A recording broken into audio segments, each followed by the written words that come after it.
კიდევ ერთხელ მოგესალმებით, ეს არის ქრონიკა 5 საათზე, მე ლევან კვატაშიძე ვარ და გამოშვებაში ნახავთ. რას ითვალისწინებს ეკონომიკის პოსტკრიზისული გეგმა პირდაპირ ჩართვა რამდენიმე წუთში.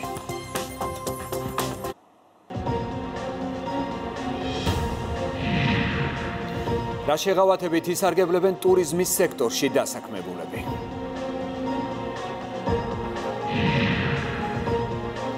ქვეყანა პოსტკრიზისული ეკონომიკის მართვის გეგმაზე გადავიდა, შესაბამისად ვადაზე ადრე იხსნება დაწესებული შეზღუდვები. 11 მაისიდან უკვე ყველა სახის წარმოება აღდგება, როგორც საცალო, ასევე საბითუმო ვაჭრობა. გაიხსნება მხოლოდ ის ობიექტები, რომელთაც შესასვლელი აქვთ ქუჩიდან, ცნობისთვის ეს არ ეხებათ მოლებს. ეკონომიკის აღდგენის გეგმის ნაწილია ჩაკეტილი ქალაქების გახსნაც. ნუსა ტრაპაიძე გვერდდება ამ თემით პირდაპირ ეთერში, ნუცა გისმენთ. 11 მაისი თბილისი, 14 მაისი გარდაბანი და რუსთავი, 18 მაისი კი მარნეული ასეთია ქალაქებში გადაადგილების შეზღუდვების მოხსნის ზუსტი თარიღები, რომლებიც პრემიერმა დღეს დაანონსა. ანუ მომავალი 2 კვირის განმავლობაში ყველა ჩაკეტილი ქალაქი გაიხსნება. დღეს გიორგი გახარიამ თქვა, რომ ამ ფონზე აუცილებელია მოქალაქეებმა კიდევ უფრო მეტი პასუხისმგებლობა გამოიჩინონ და ზუსტად გაითვალისწინონ ჯანდაცვის სამინისტროსა და მთავრობის რეკომენდაციები. მათ შორისაა სოციალური დისტანცირება, პირბადეები და ჰიგიენური წესების დაცვა. გადაადგილებაზე შეზღუდვები იხსნება, თუმცა მთელი საქართველოს მასშტაბით ძალაში რჩება კომენდანტის საათი. ეკონომიკური აქტივობის გახსნა, რომელსაც ჩვენ დღეს დავაანონსებთ, რა თქმა უნდა ითვალისწინებს სრული პასუხისმგებლობით შესრულებას იმ წესების, ახალი წესების, რომელიც დაწესებულია მთავრობის და ჯანდაცვის სამინისტროს მიერ. ასე რომ ჩვენ დღეს შეგვიძლია ეპიდემიოლოგების და ექიმების კარგი შრომის შედეგად და ეპიდემიოლოგიური მდგომარეობის ასე თუ ისე შედარებით ნორმალური ციფრებიდან გამომდინარე გავაცხადოთ, რომ 11 მაისიდან სრულად გაიხსნება მიმოსვლა თბილისში. რა თქმა უნდა, ეს არ ნიშნავს იმას, რომ საკომენდანტო საათი იქნება გაუქმებული მთელი ქვეყნის მასშტაბით. 14 მაისიდან სრულად გაიხსნება მიმოსვლა რუსთავში და გარდაბანში, 18 მაისს სრულად გაიხსნება მარნეული. მარნეულში ეპიდემიოლოგიური მდგომარეობიდან გამომდინარე არის აუცილებელი ტესტების რაოდენობა, რომელიც უნდა ჩატარდეს და სწორედ ამიტომ გვჭირდება ეს დამატებითი დრო, ეს ეხება როგორც მარნეულს, ასევე იმ დანარჩენ რეგიონებს, რომელზეც ქვემოთ საუბრობთ. კიდევ ერთხელ ვიმეორებ, თითოეულ ჩვენ მოქალაქეს მინდა მოუწოდოს სოციალური დისტანცია და პირბადე განსაკუთრებით საზოგადოებრივი თავშეყრის ადგილებში, თუმცა სასურველია უბრალოდ ქუჩაშიც. არის ჩვენი ცხოვრების ნაწილი სამწუხაროდ და ეს არის ის პასუხისმგებლობა და ის ვალდებულება, რომელმაც უნდა მოგვცეს სწრაფად და ეფექტურად მაღალი რისკების გარეშე შევძლოთ ეკონომიკის გახსნა. 11 მაისიდან იხსნება ყველა წარმოება მთელი ქვეყნის მასშტაბით, ამას გარდა მუშაობის უფლება ექნება ყველა საცალო თუ საბითუმო მაღაზიას, რომელსაც აქვს დამოუკიდებელი შესასვლელი ქუჩიდან, გარდა იმ ობიექტებისა, რომლებიც ვაჭრობენ ფეხსაცმლითა და ტანსაცმლით. 11 მაისიდან ესე იგი ორშაბათიდან ჩვენ გავხსნით ყველა სახის წარმოებას. თუ აქამდე საუბარი იყო მხოლოდ და მხოლოდ სამშენებლო მასალების წარმოებაზე, ყველა სახის წარმოებას და გარდა ამისა ჩვენ გავხსნით ყველა სახის საცალო და საბითუმო მაღაზიას, რომელსაც აქვს შესასვლელი ქუჩიდან და რომელიც არ ვაჭრობს, ასე ვთქვათ, ტანსაცმლით და ფეხსაცმლით. ყველა სახის მაღაზიას ეს არ ეხება მოლებს და ეს არ ეხება ტანსაცმლით და ფეხსაცმლით მოვაჭრე მაღაზიებს. პრემიერმა დღეს ბიზნეს ოპერატორების თამაშის წესებზეც ისაუბრა, თქვა, რომ ეკონომიკის გახსნის ეს ეტაპი მათგან ოპერირების კონკრეტულ წესებს მოითხოვს, მთავრობამ პროტოკოლი უკვე შეიმუშავა. დღეს ჩვენი დავალებით შემოსავლების სამსახურმა თითეულ ბიზნეს ოპერატორს დაუგზავნა შესაბამისი შეტყობინება, თუ სად შეიძლება მათ მოიძიონ ის წესები თითოეულ სექტორისთვის, როგორიც არის ვაჭრობა, წარმოება, სხვადასხვა სახის მომსახურეობები, იმისთვის რომ ეს წესები იყოს ცნობილი მათთვის, ეს წესები უკვე არსებობს ჯანდაცვის სამინისტროში, ყველა სახის პროტოკოლი უკვე შედგენილია და ყველა ის ეკონომიკური აქტივობის გახსნა, რომელსაც ჩვენ დღეს დავაანონსებთ, რა თქმა უნდა ითვალისწინებს სრული პასუხისმგებლობით შესრულებას იმ წესების, ახალი წესების, რომელიც დაწესებულია მთავრობის და ჯანდაცვის სამინისტროს მიერ. პრემიერ-მინისტრმა დღეს თქვა ისიც, რომ მხოლოდ მოქალაქეების პასუხისმგებლობა და ვალდებულება იქნება გარანტია იმისა, რომ ქვეყანაში სწრაფად და ეფექტურად მაღალი რისკების გარეშე გაიხსნას ეკონომიკა. ნუსატრაბაიძე საუბრობდა პირდაპირ ეთერში. დღესვე ცნობილი გახდა ტურიზმის ამოქმედების ანტიკრიზისული გეგმა. უცხოელი მოგზაურების მიღება საქართველოს უკვე 1 ივლისიდან შეძლებს. მანამდე კი ქვეყანაში 15 ივნისიდან შიდა ტურიზმი გაიხსნება. როგორც დღეს მთავრობის ადმინისტრაციაში ითქვა, რეგიონში საქართველოს ერთ-ერთი პირველი ქვეყანა იქნება, რომელიც ჩაკეტილ ტურიზმს გახსნის. პარალელურად კი საზღვრებზე გაძლიერდება კონტროლი. ამავე სექტორის ხელშეწყობის მიზნით შემუშავებულია კონკრეტული გეგმა, რაც ითვალისწინებს ტურისტული კომპანიების დახმარებას. პრემიერის განმარტებით ტურიზმის სექტორი 2020 წლის ქონების გადასახადისგან სრულად გათავისუფლდება. ტურიზმი არის ის სფერო, სადაც გარდა იმისა, რომ ბოლო წლების განმავლობაში ჩვენი ქვეყნის ეკონომიკის ერთ-ერთი ყველაზე მნიშვნელოვანი მამოძრავებელი ძალა, ამასთან ერთად არის ის კონკურენტული უპირატესობა, რომელსაც შეუძლია პანდემიის შემდგომ პოსტკრიზისულ ეკონომიკაში საქართველოს ეკონომიკურ განვითარებას შეუწყოს ხელი. ტურიზმის სექტორი სრულად განთავისუფლდება ქონების გადასახადიდან 2020 წლისთვის და ეს დარგისთვის არის ძალზედ მნიშვნელოვანი ნაბიჯი. გარდა ამისა, ტურიზმის სექტორში მომუშავე კომპანიების საშემოსავლო გადასახადები გადავადდება 9 წლის ბოლომდე. ჩვენ დავასუბსიდირებთ სასტუმროების, რომელთა ბრუნვა არის 20 მილიონ ლარამდე, 5 მილიონის სესხის პროცენტს 80%. სესხის პროცენტის 80%, რაც იქნება ასევე სერიოზული მხარდაჭერა დარგის განვითარებისთვის. ჩვენ გაგვაჩნია კონკრეტული გეგმა, რა გეგმითაც ჩვენ მოვახდენთ ამ უპირატესობების მატერიალიზებას და მოვემზადებით გახსნისთვის. პირველ ეტაპზე ეს არის რასაკვირველია დახმარება ტურისტული ინდუსტრიის იმისთვის, რომ დავნერგოთ სოფლიო ტურისტული ორგანიზაციის და სხვადასხვა საერთაშორისო ორგანიზაციის მიერ დაწესებული უსაფრთხო სტანდარტები, სხვადასხვა ქვეყანასთან, მათ შორის ევროკავშირის ქვეყნებთან, რომლებიც უკვე დაიწყეს ერთმანეთში საზღვრების გახსნის პროცესი და ჩვენ უნდა გავხდეთ ამ პროცესის თანამონაწილე. ასევე მუშაობთ ქვეყნებს შორის უსაფრთხო დერეფნების შექმნაზე და ეს იქნება პირველი დერეფნები, რომლის შიგნითაც იმოძრავებენ ტურისტები საქართველოსკენ და საქართველოდან. გვაქვს მოლაპარაკება ავიაკომპანიებთან იმ მიმართულებებზე, თუ სადაც აღდგება უახლოეს პერიოდში ოპერირება და რა არის ამისთვის გასაკეთებელი და რა თქმა უნდა, მთელი ჩვენი მარკეტინგული სტრატეგია გადაეწყობა ახალი იმიჯის გასამყარებლად საქართველოს როგორც უსაფრთხო დანიშნულების ადგილი. მეორე ეტაპი ეს არის გახსნა 15 ივნისს ჩვენი ბაზრის შიდა ტურიზმისთვის. ამ მომენტისთვის ჩვენ უკვე გვექნება დამუშავებული უსაფრთხო ტურისტული ზონების კონცეფცია და საპილოტე ზონები. 15 ივნისიდან ჩვენი ადგილობრივი მოსახლეობა შიდა ტურისტი უკვე შეძლებს, რომ ესტუმროს ჩვენ სასტუმროებს, რომლებიც ამ მომენტისთვის იქნება უკვე გადაწყობილი და აღჭურვილი უსაფრთხო წესების თანახმად და მესამე ეტაპი 1 ივლისი, როდესაც ჩვენ ვიქნებით მზად, რომ მივიღოთ საერთაშორისო ტურისტები, უცხოელი ტურისტები, სახმელეთო და საჰაერო საზღვრების გახსნა დაემთხვევა ამ მომენტს უსაფრთხო დერეფნების შესაბამისად, რომ ეს ყველაფერი გაკეთდება პირველ რიგში ჩვენი მოსახლეობის ჯანმრთელობის დაცვის პრიორიტეტის გამტკიცებით და დაცვით. ტურიზმის ანტიკრიზისული გეგმა 200 მილიონ ლარიან ბიუჯეტზეა გაწერილი. ყველა სასტუმროს, რომლის წლიური ბრუნვა 20 მილიონ ლარამდე იყო, სახელმწიფო 6 თვის განმავლობაში სესხის პირველ 5 მილიონ ლარზე საბანკო სესხის 80% სუბსიდირებით დაეხმარება. უფრო მეტ ტურიზმის აღდგენის გეგმაზე გაგვაცნობს ქეთევან ქაშაკაშვილი, ქეთი გისმენთ.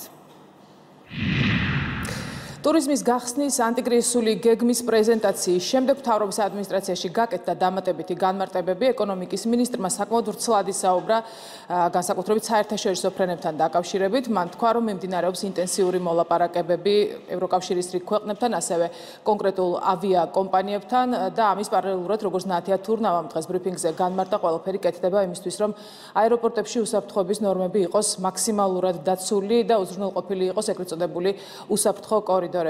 ამ ყველაფრის ფონზე დღეს ნათია თურნავამ თქვა ისიც, რომ რეალურია, რომ პირველ ეტაპზე საქართველოში ტურისტები შემოვიდნენ რეგიონიდან. დღეს ბრიფინგები გამართეს ასევე ტურიზმის ადმინისტრაციის ხელმძღვანელმა და აჭარის მთავრობის თავმჯდომარემაც. პირველი და ყველაზე შედარებით, ასე ვთქვათ, მარტივი არის, რომ აღდგეს ფრენები იმ ტრადიციული მიმართულებებით, რა ტრადიციული მიმართულებები ჩვენ გქონდა. ლაპარაკობთ აირზენასთან, რომ სულ მცირე ორი მიმართულებით რეგულარული ფრენები განახლდეს და ჩვენ საჭიროების შემთხვევაში მათაც მხარდაჭერის პაკეტს შევთავაზებთ, უფრო ეხლა ისეთი ვითარებაა, როდესაც ერთმანეთს თუ არ დაუდგა გვერდში მთავრობა და საავიაციო ინდუსტრია ალბათ გაჭირდება სწრაფად აღდგენა ფრენების და ჩვენ ეს გეგმაც გვაქვს. აირზენას შემთხვევაში სულ მცირე ორი მიმართულება. ვიზერის შემთხვევაში ჩვენ ეხლა ველოდებით მათგან შორტ-ლისტი მიმართულებების იქიდან სადაც უკვე დაფრინავდნენ ისინი, სადაც მათ მიაჩნიათ, რომ ყველაზე სწრაფად შეიძლება რომ ტურისტი შემოიყვანონ საქართველოში და აი ამ მიმართულებებს გავყვებით ჩვენ ასევე იმ ქვეყნებთან მოლაპარაკებებში. კიდევს რაც შეეხება, ჩვენ ჩამოვყალიბდით, რომ ვიმუშავებთ რამოდენიმე მიმართულებთ, არა მხოლოდ გადამზადებით, რა თქმა უნდა. აქ ერთ-ერთი მთავარი იქნება ხარისხის სერტიფიცირება, მათი აღრიცხვებით, რომ ჩვენ ზუსტად უნდა ვიცოდეთ, ვინ არის ის ჯგუფი, ვის უნდა, ასე ვთქვათ, მივანიჭოთ ჩვენ გარკვეული პრეფერენციები და დახმარებები. ასევე გადაწყვეტილება, რაც უკვე დღეს არის მიღებული, არის ის, რომ გიდებს მიეცემა უფასო შესვლის უფლება მუზეუმებში, ნაკრძალებში, დაცულ ტერიტორიებში, რაც მათთვის ძალიან მნიშვნელოვანი შეღავათი არის.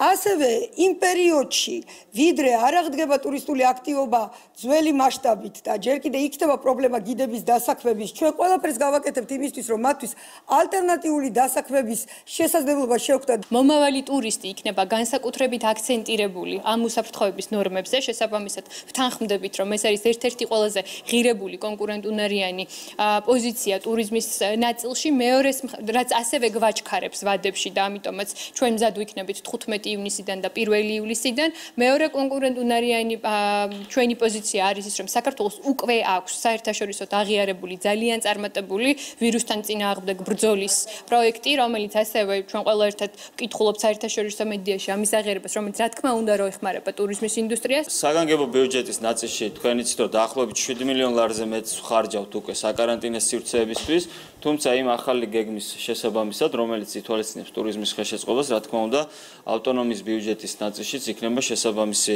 რესურსები გამოყოფილი ამ კონკრეტული ინდუსტრიის მხარდაჭერის მიზნებიდან გამომდინარე. კომენტარები გააკეთეს საკანონმდებლო ორგანოს იმ წარმომადგენლებმაც, რომლებიც ესწრებოდნენ დღეს ანტიკრიზისული გეგმის პრეზენტაციას. მათი განცხადებით ეს არის 200 მილიონიანი პაკეტი, რომელიც არის გაწერილი იმ გამოწვევებისთვის, რომლის წინაშეც დღეს დგას ტურიზმის სექტორი.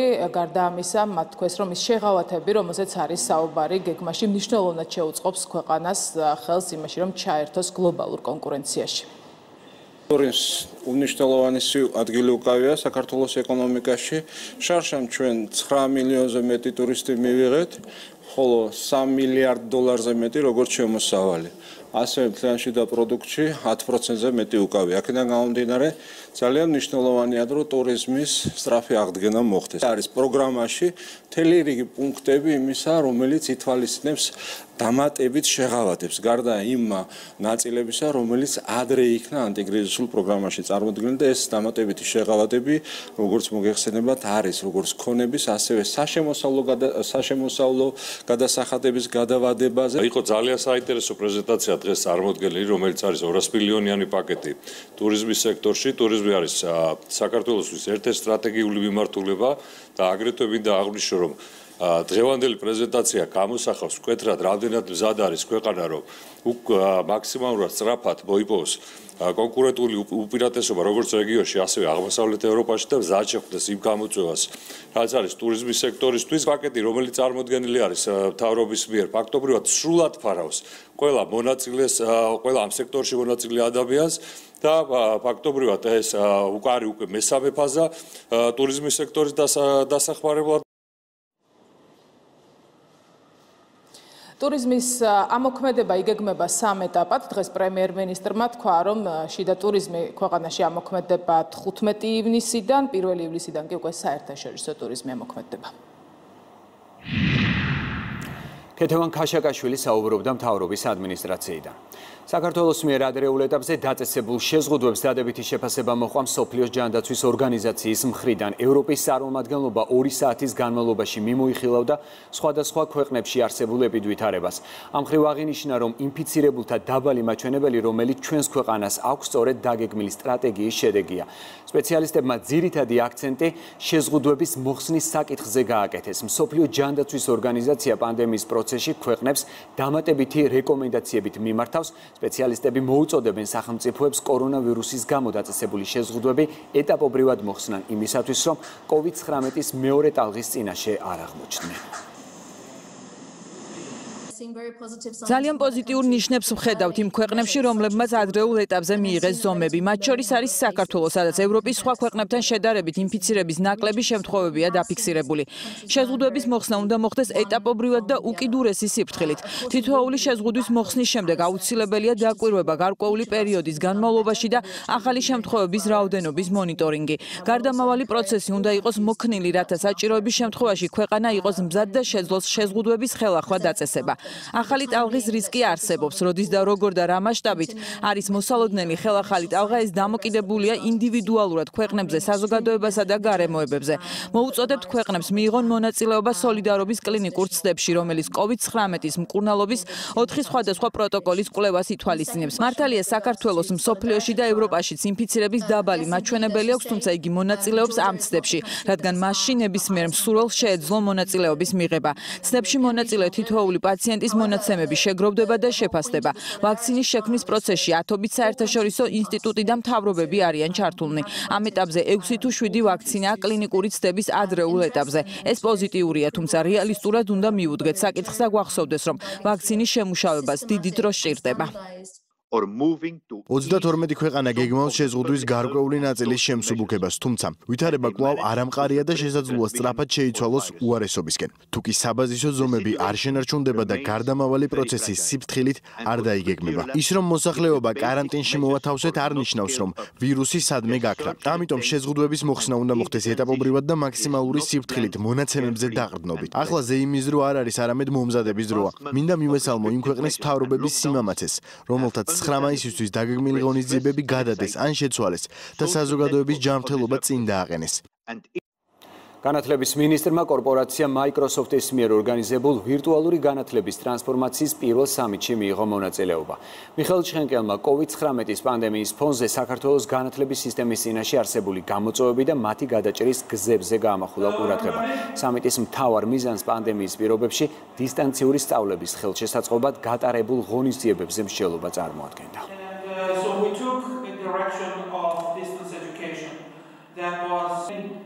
მონაწილეობა მივიღე Microsoft-ის მიერ ორგანიზებულ ონლაინ სამიტში, სადაც კონფერენციის მონაწილეებს გავაცანი საქართველოს გამოცდილება დისტანციური სწავლების დანერგვის თვალსაზრისით.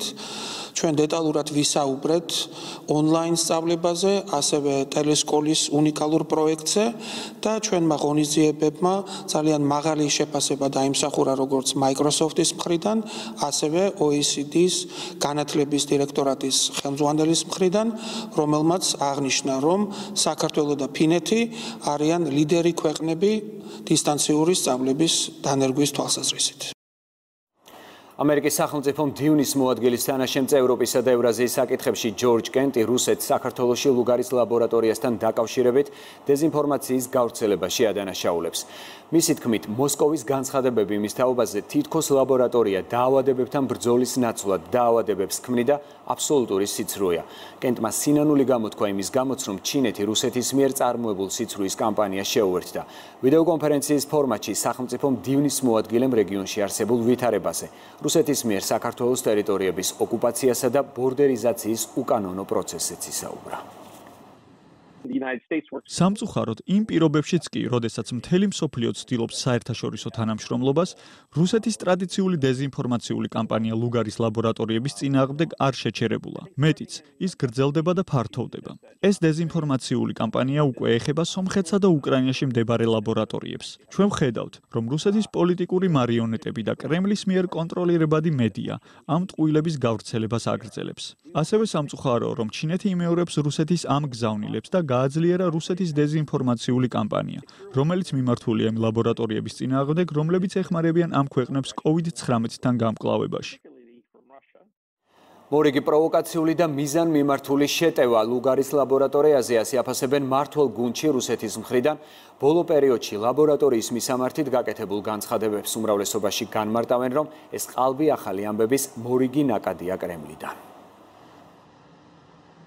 ლუგარის ლაბორატორიის მნიშვნელობა კარგად გამოჩნდა ამ პანდემიის პერიოდში, რო არა ლუგარის ლაბორატორია რა ბევრად უფრო მძიმე შედეგები გვექნებოდა ქვეყანას და აქედან გამომდინარე სამწუხარო არის, როდესაც ასეთ პერიოდში, ასეთ პანდემიის პერიოდში კვლავაც საკმაოდ ძლიერი არის დეზინფორმაციის ძალა და საკმაოდ ძლავრად ებრძვიან ლუგარის ლაბორატორიას, იმიტომ რომ ეს არის ქვეყნისთვის ძალიან მნიშვნელოვანი და სტრატეგიული ლაბორატორია, იმიტომ რომ კიდევ ერთხელ დაამტკიცა თავისი მნიშვნელობა პანდემიის პერიოდში. განსაკუთრებით შემაშფოთებელია პანდემიით შექმნილი ვითარების დამძიმების და საკუთარი ინტერესებისთვის გამოყენების მიზნით საერთაშორისო მასშტაბით წარმოებული რუსული დეზინფორმაცია და პროპაგანდა ამ მხრივ კიდევ უფრო გააქტიურდა უსაფუძვლო და დეზინფორმაციული თავდასხმები ლუგარის ლაბორატორიაზე, რაც ნათლად მიუთითებს რუსეთის პროვოკაციულ დღის წესრიგს. პასუხი აქ არის მარტივი, დასკვნების გაკეთება არის ძალიან მარტივი, რომ მიუხედავად იმისა, თუ რა მოხდება მსოფლიოში, რა საფრთხეების წინაშე დადგებიან სახელმწიფოები და მათი მოქალაქეები, რუსეთი არ ჩერდება, მისი დღის წესრიგი არ იცვლება და ის არ აღიარებს საერთაშორისო თანამეგობრობის თამაშის წესებს. მას აქვს საკუთარი დღის წესრიგი, რომელიც არ არის თანხვედრაში თავისუფალი დემოკრატიების უსაფრთხოების, კეთილდღეობის, განვითარების და მშვიდობიანი თანაცხოვრების პრიორიტეტებთან. გლობალური ბრიტანეთი იმედს აძლევს რუსეთის ჩრდილქვეშ მყოფ ქვეყნებს ამ სათაურით წამყვანი ბრიტანული გამოცემა ტელეგრაფი გაერთიანებულ სამეფოში საქართველოს ელჩის სტატიას აქვეყნებს. სოფიო კაცარავა ორ ქვეყანას შორის თანამშრომლობის განმტკიცების პერსპექტივაზე ამახვილებს ყურადღებას. პუბლიკაციის მიხედვით ამ პერსპექტივას კიდევ უფრო რეალურს ხდის ბრექსიტი. როგორც საქართველოს ელჩი აღნიშნავს, ბრექსიტი გაერთიანებულ სამეფოს შესაძლებლობას აძლევს დასავლეთის წამყვან სახელმწიფო წარმოჩინდეს და მნიშვნელოვნად გაზარდოს თავისი სავაჭრო ეკონომიკური და პოლიტიკური კავშირები მთელი მსოფლიოს მასშტაბით. ბუნებრივია ევროკავშირიდან ბრიტანეთის გასვლის შესახებ დებატებმა მეორე პლანზე გადაინაცვლა ახალი კორონავირუსის გამო, თუმცა ეს საკითხი დაბრუნდება სხვა გეოპოლიტიკურ დებატებთან ერთად. საქართველოში ბრიტანეთის მიერ ევროკავშირის დატოვებას მივიჩნევთ იმ შანსად, რომელიც გაერთიანებულ სამეფოს აძლევს დასავლეთის წამყვან სახელმწიფოს წარმოჩენისა და მთელ მსოფლიოში სავაჭრო, ეკონომიკური და პოლიტიკური კავშირების გაფართოების შესაძლებლობას. გაერთიანებულ სამეფოსა და საქართველოს შორის ხელმოწერილი და ევროკავშირიდან ბრიტანეთის გასვლის შემდეგ პერიოდზე გათვლილი სტრატეგიული პარტნიორობის შეთანხმება თავისი სავაჭრო გარიგებით ამის თვალსაჩინო მაგალითია. საქართველოსა და გაერთიანებული სამეფოს მთავრობებს თანამედროვე მსოფლიოს შესახებ საერთო პრინციპები და ფასეულობები აერთიანებს. მათ ესმით ძლიერი ჩრდილო-ატლანტიკური ალიანსისა და მჭიდრო ტრანსატლანტიკური კავშირების მნიშვნელობა, რაც დემოკრატიის, ინდივიდების თავისუფლების, მშვიდობისა და კეთილდღეობის ურყევ დაცვას გულისხმობს, თუ მათ ოდესმე რაიმე დაემუქრება. საქართველოს მთავრობას სრულად აქვს გააზრებული ჩრდილო-ატლანტიკურ ალიანსში და ევროკავშირში გაწევრიანებაზე ნაკისრი ვალდებულება. ჩვენ მოვახერხეთ გაერთიანებული სამეფოდან, შეერთებული შტატებიდან და სხვა მეგობარი სახელმწიფოებიდან საუკეთესო პრაქტიკის ჩვენეული ვერსიები დაგვენერგა. სიღარიბის დონე გავანახევრეთ, ეკონომიკური შესაძლებლობები გავაფართოვეთ საზოგადოების ყველა მიმართულებით. ამავდროულად ჩვენმა მთავრობამ შეამცირა კორუფცია და უზრუნველყო მრავალპარტიული ეროვნული თანხმობა საარჩევნო სისტემის რეფორმებთან დაკავშირებით, რაც საქართველოში დემოკრატიის მტკიცე კონსოლიდაციას ისახავს მიზნად. Heritage Foundation-ის ეკონომიკური თავისუფლების ინდექსში საქართველოს მსოფლიოში მე-12 ადგილი უკავია და მცირედით ჩამორჩება მე-7 ადგილზე მყოფ გაერთიანებულ სამეფოს, თუმცა წინ უსწრებს 23 ადგილზე მყოფ შეერთებულ შტატებსა და 27 ადგილზე მყოფ ევროკავშირის წევრ სახელმწიფოებს. ბრიტანეთსა და საქართველოს შორის ახალი შესაძლებლობების ეტაპი იწყება, აცხადებს ქრონიკასთან გაერთიანებულ სამეფოში საქართველოს ელჩი. სოფიო კაცარავა განმარტავს, რომ როგორც ევროკავშირთან, ასევე ბრიტანეთთან გაღრმავდება ორმხრივი სავაჭრო კავშირები. ბრიტანეთსა და საქართველოში ახალი შესაძლებლობების ეტაპი იწყება. რაც პრაქტიკაში ნიშნავს იმას, რომ როგორც ევროკავშირთან, ასევე ბრიტანეთთან გაღრმავდება და გაფართოვდება ორმხრივი სავაჭრო კავშირები. შესაძლებლობას ჩვენ გვაძლევს კიდევ ის, გარდა იმისა, რომ ბრიტანეთის მხრიდან არის დაინტერესება, მათი ღიაობა და ახალი ბაზრის მოძიება, ჩვენი მხრივ ის, რომ საქართველო ძალიან ბევრ საერთაშორისო რეიტინგში საქართველოს მოწინავე ადგილი უკავია, როგორც კორუფციასთან ბრძოლაში, ასევე ეკონომიკის თავისუფლების რეიტინგში. ბრიტანეთი და საქართველო არიან სტრატეგიული პარტნიორები, ჩვენ გვაერთიანებს საერთო ღირებულებები, გვაქვს ასევე საერთო ხასიათის გამოწვევები, როგორც არის რუსეთის უკანონო ქმედებები ჩვენი ქვეყნების წინააღმდეგ, მაგალითად ისეთები, როგორც არის დეზინფორმაცია, კიბერთავდასხმები, მიზანმიმართული მკვლელობები, როგორც ბრიტანეთში, ასევე საქართველოს ოკუპირებულ რეგიონებში, ჩვენს ქვეყნებს აქვს საერთო პრიორიტეტები, როგორც არის დემოკრატიის დაცვა, ადამიანის უფლებების დაცვა, ძლიერი ნატო, ისევე როგორც მშვიდობის და კეთილდღეობის უზრუნველყოფა. საქართველოს და ბრიტანეთს შორის თანამშრომლობა არის ძალიან მაღალ ნიშნულზე, ჩვენ განსაკუთრებულ მნიშვნელობას ვანიჭებთ ამ თანამშრომლობის გაღრმავებას, ამ მიმართულებით ვხედავთ ძალიან ბევრ ახალ შესაძლებლობას და ჩვენს ქვეყნებს შორის ხელმოწერილი სტრატეგიული პარტნიორობის შეთანხმება არის ამის ნათელი დადასტურება. ნაციონალურმა მოძრაობამ და ევროპულმა საქართველომ შესაძლოა საკონსტიტუციო ცვლილებებს მხარე არ დაუჭირონ, მეტიც ოპოზიცია მოახლოებული საპარლამენტო არჩევნების ლეგიტიმაციაზეც საუბრობს. მმართველი გუნდის ოპონენტები არგუმენტად თავის დროზე დიპლომატიური კორპუსის ჩართულობით უმრავლესობასთან მიღწეულ შეთანხმებას ასახელებენ, რომელიც მათი მტკიცებით ნაწილობრივ სრულდება. ოპოზიციაში კვლავ ეგრეთ წოდებული პოლიტპატიმრების გათავისუფლებაზე ამახვილებენ ყურადღებას. მმართველ გუნდში კი აცხადებენ, რომ ქვეყანას 2012 წლის არჩევნების შემდეგ პოლიტპატიმრები აღარ ყავს. ქართულ ოცნებაში იმასაც განმარტავენ, რომ შეთანხმებას ასრულებენ, ოპოზიცია კი დესტრუქციულ ქმედებებს აგრძელებს. საკონსტიტუციო ცვლილებების განხორციელებისათვის ძალიან მნიშვნელოვანი არის იმ პოლიტიკური შეთანხმების მიღწევა, რომელიც ეხება პოლიტპატიმრებს და საერთაშორისო ჩართულობით იქნა მიღწეული. სხვა შემთხვევაში აზრი არ ექნება ამ საკონსტიტუციო ცვლილებების განხორციელებას და ზოგადად დადგება არჩევნების ლეგიტიმაციის საკითხი. ქართული ოცნება ასრულებს იმ დანაპირებს და იმ შეთანხმებას, რომელიც იქნა მიღწეული ჩვენი საერთაშორისო პარტნიორების უშუალო ჩართულობით, შესაბამისად არანაირი საფუძველი ნაციონალურ მოძრაობას და მის სატელიტ პარტიებს, რომ გავიდნენ ამ შეთანხმებიდან არ გააჩნიათ, თუმცა რეალურად მათ არც არასდროს არ ქონიათ სურვილი დაეცვათ ეს შეთანხმება, მიმართავენ ახლა დესტრუქციას, იგონებენ მიზეზებს, თითქოს ქართული ოცნების მმართველი პარტიის და მმართველი გუნდის გამო ისინი არ უჭერენ ამ შეთანხმებას მხარს. რეალურად ცხადია და უკვე შეუიარაღებელი თვალით ჩანს, რომ ეს ჯგუფები არ აპირებენ საკონსტიტუციო ცვლილებებისთვის მხარის დაჭერას. მე იმედი მაქვს, რომ ჩვენი საერთაშორისო პარტნიორები ყურადღებით აკვირდებიან მათ ამ განცხადებებს და აანალიზებენ რეალურ სურათს თუ რა დგას ამ ყველაფრის უკან. საქართველოში, რა თქმა უნდა, პოლიტპატიმრები არ არსებობენ. ყველაფერი, რასაც ოპოზიცია ეხლა ასე ვთქვათ, ამ ხრიკებს ფიქრობს და იგონებს იმისთვის, რომ კონსტრუქციულ პროცესში არ ჩაებას და არ ჩაერთოს მართლ პარტიასთან ერთად, რადგანაც მან ზუსტად იცის, რომ 2020 წელს ის ნებისმიერი მოდელით, რა მოდელიც არ უნდა იყოს საქართველოში, აუცილებლად წააგებს ქართულ ოცნებასთან არჩევნებს. მიუხედავად ოპოზიციის ამ დესტრუქციული პოზიციისა, ჩვენ შევძლებთ, მოვახერხებთ, შესაბამის ცვლილებებს დავარეგისტრირებთ, მოხდება მისი ასახვა კონსტიტუციაში. ლიბერტი ბანკსა და გაეროს მოსახლეობის ფონდ შორის ურთიერთთანამშრომლობის მემორანდუმი გაფორმდა, შეთანხმება მიზნად ისახავს 60 წლის ზემოთ საქართველოს მოსახლეობის გაჯანსაღებისა და აქტიური ცხოვრების ხელშეწყობას, ასევე გენდერული თანასწორობისა და ქალთა გაძლიერების მიმართულებებს. ლიბერტი ბანკი აქტიურად იქნება ჩართული COVID-19 პრევენციის მიზნით მოსახლეობის ინფორმირების პროცესში. მთელი ქვეყნის მასშტაბით ბანკის ქსელის მეშვეობით გავრცელდება სპეციალურად ასაკოვანი მოსახლეობისთვის შედგენილი ბროშურები.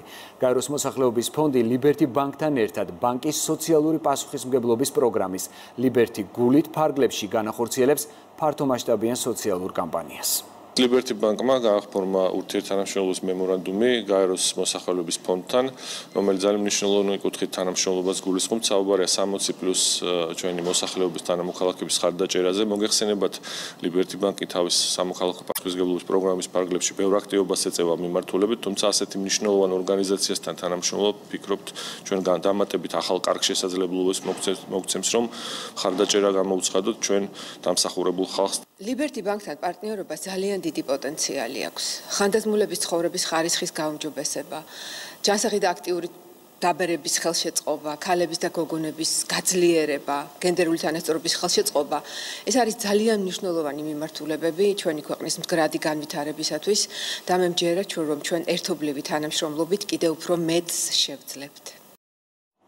გაიღეს სისხლი, გადაარჩინეს სიცოცხლე აქციას ქართული ოცნება დემოკრატიული საქართველოს ორგანიზაციები ჩხოროწყუში, ვანსა და ჭიათურაში შეუერთდნენ. უანგარო დონაციის ფარგლებში სისხლი გაიღეს ჭიათურისა და ჩხოროწყუს მაჟორიტარმა დეპუტატებმა, მუნიციპალიტეტების მერებმა, საკრებულოს თავმჯდომარეებმა, თანამშრომლებმა, ასევე ქართული ოცნების წევრებმა და მოხალისეებმა. მადლობა მინდა გადაუხადო სახელმწიფო გუნდს, ყველა იმ მაღალი პასუხისმგებლობის მქონე მოქალაქეს, რომელიც მოვიდა დღეს, გაიღო სისხლი, სხვისი სიცოცხლის გადასარჩენად, რაც ძალიან მნიშვნელოვანი და აუცილებელი მომენტია დღეს, დღევანდელ პირობებში. ეს არის მართლაც მოსახლეობის, ჩვენი გუნდის სოლიდარობა, ერთადგომა იმ საზოგადოების წინაშე, ვისაც ჭირდება, რომ მისი ჯანმრთელობა იყოს უკეთესი, მისი სიცოცხლე იყოს გადარჩენილი და შესაბამისად, რა თქმა უნდა, მისასალმებელი ამგვარი აქციების ჩატარება. ბედნიერი ვარ და ამაყი ვარ, რომ დღეს ხედავ რიგებს ჩხოროწყუში, ჩვენი მოსახლეობა მოდის და ნებაყოფლობით ამ აქციას უერთდება. ქართული ოცნების პოლიტიკური გუნდი ჯანდაცვის სამინისტროს მოწოდებას უერთდება და ჩვენ ვიღებთ აქციაში მონაწილეობას. ეს აქცია არის სისხლის უანგარო დონაცია. როგორც თქვენთვის ცნობილია, უკვე რამოდენიმე მუნიციპალიტეტში ჩატარდა მსგავსი აქცია. დღეს ჩხოროწყუს საოლქო ორგანიზაციად შეუერთდა და იმედია მომავალში სხვა ქალაქებით შემოგვიერთებიან. ვანის მუნიციპალიტეტში სისხლის უანგარო დონაციის აქცია იმართება. ადგილობრივი მოსახლეობა საზოგადოებრივი სოლიდარობის ნიშნით ძალიან აქტიურად ჩაერთო აღნიშნულ აქციაში და ეს ძალიან დიდი მეც მაძლევს, რომ ასეთი ერთობით და ენთუზიაზმით სასურველ შედეგს მივახცევთ და სისხლის დეფიციტს აღმოვხვრით. ქრონიკის დასრულებისთანავე დაიწყება დღის ქრონიკა, გადაცემის თემებისა და სტუმრების შესახებ გურამ ნიკოლაშვილი ისაუბრებს აღამშვიდობისა. მოგესალმები ლევან, დღეს ჩვენ როგორც გავიგეთ, უკვე დაანონსდა ახალი ინიციატივა, რომ 1 ივნისიდან საქართველოს ტურისტული სექტორი გაიხსნება უცხო ქვეყნის ვიზიტორებისათვის. საქართველო არის ერთ-ერთი და ალბათ ყველაზე პირველი ქვეყანა, რომელმაც ეს დაანონსა. ეს ნიშნავს, რომ ქვეყანა უკვე მზად არის იმისათვის, რომ მიიღოს ტურისტები. მანამდე 15 ივნისს დაიწყება შიდა ტურისტების გადაადგილება. ამ დეტალებზე სასაუბროდ ჩვენ სტუდიაში მოვიწვიეთ ტურიზმის ეროვნული ადმინისტრაციის ხელმძღვანელი მარიამ ქრივიშვილი. გადაცემის ბოლოს კი მთავრობის ეკონომიკურ გეგმებზე ვისაუბრებთ ექსპერტ და ეკონომისტ ვახტანგ ჭარაიასთან ერთად. რამდენიმე წუთში დაგვევოდეთ. ეს იყო გურამ ნიკოლაშვილი, წარმატებულ ეთერს გისურვებთ. ქრონიკა მთავარი გამოშვებით უკვე 20 საათზე დაბრუნდება, მანამდე კი დღის ყველა სიახლე შეგიძლიათ გაიცნოთ იმედი ნიუზ-ჭიზე. მე ხვალამდე გემშვიდობებით.